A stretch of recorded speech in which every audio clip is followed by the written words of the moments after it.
दोस्तों, महाशिवरात्रि की 12 दिन 12 ज्योतिर्लिंग सीरीज की शुरुआत कल हो चुकी है। अगर आपने सोमनाथ ज्योतिर्लिंग वाली पहली वीडियो मिस कर दी है तो प्रोफाइल पर जाकर अभी देख लें।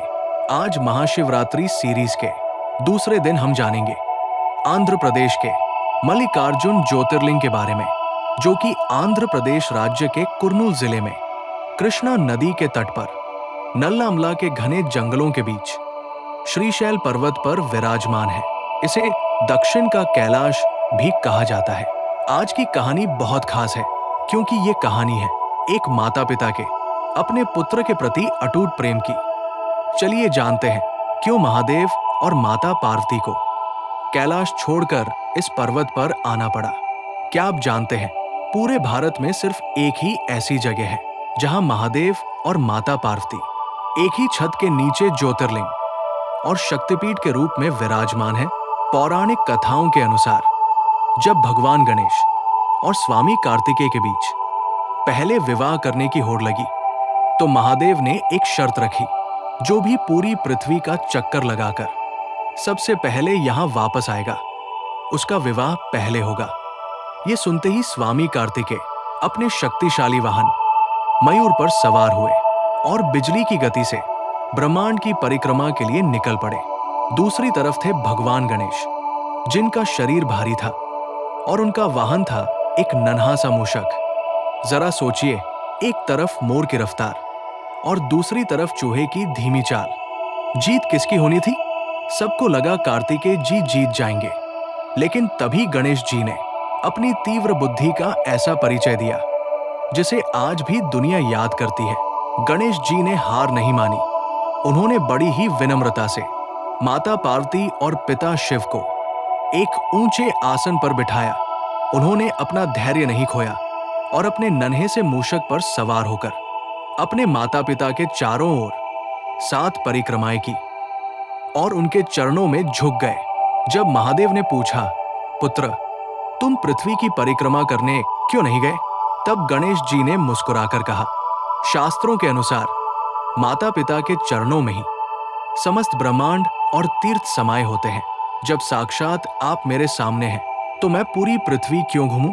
गणेश जी के इस तर्क और बुद्धिमानी को देखकर महादेव गदगद हो गए और उनका विवाह रिद्धि सिद्धि के साथ पहले कर दिया गया।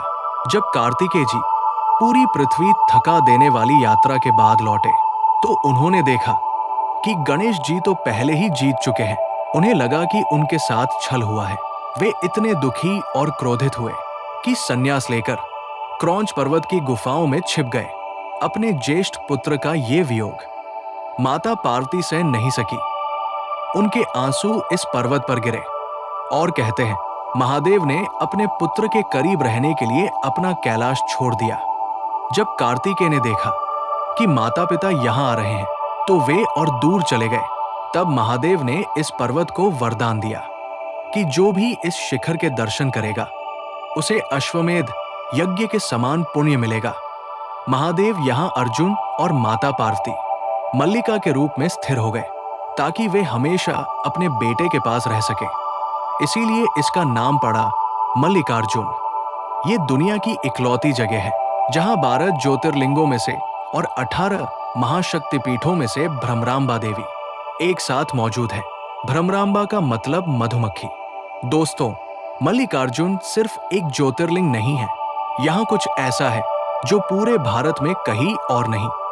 अदृश्य मधुमक्खी की आवाज मंदिर के सबसे पिछले हिस्से में आज भी कान लगाने पर निरंतर हूं हूं की आवाज सुनाई देती है। इसे भ्रमरांबा देवी की साक्षात मौजूदगी माना जाता है। वैज्ञानिक आज भी हैरान हैं कि पत्थरों के बीच से ये जीवंत आवाज कहां से आती है। पाताल गंगा का रहस्य।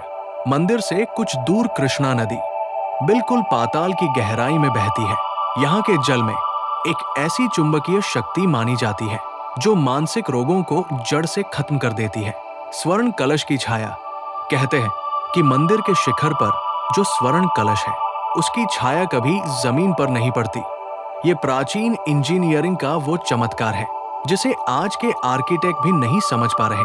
पुत्र के प्रति प्रेम की ये निशानी मल्लिकार्जुन महादेव की। ये जानकारी आपको कैसे लगी? कमेंट्स में हर हर महादेव लिखना मत भूलना। लेकिन कल की वीडियो मिस मत करना, क्योंकि कल हम जानेंगे उज्जैन के राजा महाकालेश्वर के विषय में, जिनकी भस्म आरती की कहानी सुनकर आपके रोंगटे खड़े हो जाएंगे। अभी सब्सक्राइब कीजिए ताकि आप कल की वीडियो मिस न करें। हर हर महादेव।